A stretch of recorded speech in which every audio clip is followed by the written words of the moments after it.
Hi guys, এয়া এতিয়াহে মানে 8-9 বাজিলে। এতিয়াহে ৰাতিপুৱা খানা খাব ওলাইছোঁ, মানে ব্ৰেকফাষ্ট। এয়া ৰুটি আৰু কল লৈছোঁ। ইফালে ল'ৰা ছোৱালীকেইটাক ঘৰলৈ দিছোঁ গাখীৰ দি।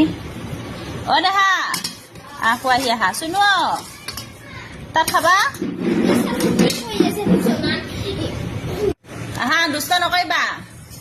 মিছে দেখোন কয় টিউচন মিছে, তুমি বোলে তাত মাতে নিদিয়া। ঘৰত ইমান উৎপাত কৰা যে কিয়? আয়া খোৱাহি আহা। আয়া হৰলিক্স দিছোঁ, কল ৰুটি খোৱাহি আহা। ৰাতিপুৱা লাল চাহ আৰু বিস্কুট খালে, মেৰিগোল্ড বিস্কুট। এতিয়া ৰুটি আৰু কল দিছোঁ, হৰলিক্স দি খাই লোৱাহি। হা তাত খাবা আহা। কি কৈছা? ভগৱানে কি কৈছে? ষ্টেণ্ড বাই দেখোন বেকা কৰি দিলা। বিচনা গতি কৈছা নে? বলা বলা ঘৰ ইমান দুষ্ট কাৰণে কি কৈছা তাৰমানে?